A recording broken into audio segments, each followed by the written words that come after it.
முருகன் திருவடிகளே சரணம். நிறையா பேர் வந்து இதை ஃபீல் பண்ணியிருப்பீங்க. ஏதாவது ஒரு ரிலேஷன்ஷிப் வந்து உங்ககிட்ட அதிகமாக கோவப்பட்டுக்கிட்டே இருப்பாங்க. நீங்கள் கூட நினைப்பீங்க, எதுக்கு சும்மா சும்மா இவங்க நம்மக்கிட்ட கோவப்பட்டுக்கிட்டே இருக்காங்க அப்படின்னு சொல்லிட்டு.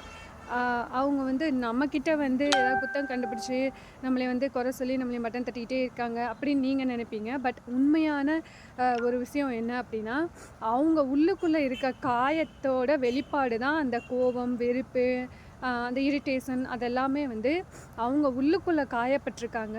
அந்த காயத்தோட வெளிப்பாடு தான் வந்து இது. ஸோ அப்படி இருக்கும்போது நீங்கள் வந்து எப்படி புரிஞ்சுக்கணும் அப்படின்னா, ஓகே இவங்க ரொம்ப ரொம்ப காயப்பட்டிருக்காங்க. ஸோ இவங்க வந்து ஹீல் ஆகணும்னு சொல்லிட்டு நான் கடவுள்கிட்ட வேண்டிக்கிறேன் அப்படின்னு சொல்லிட்டு நீங்கள் வந்து அதை பார்க்கணும். அது வந்து உங்கள் மேலே அவங்க காமிக்கிற அந்த கோவமாவோ வெறுப்பாவோ அப்படி பார்க்கக்கூடாது. அவங்கக்கிட்ட என்ன இருக்காங்களோ அதை அவங்க வெளிப்படுத்துகிறாங்க. ஒருவேளை அவங்கக்கிட்ட அன்பு நிறையா இருந்துச்சு அப்படின்னா உங்ககிட்ட அன்பாக வெளிப்படுத்துவாங்க.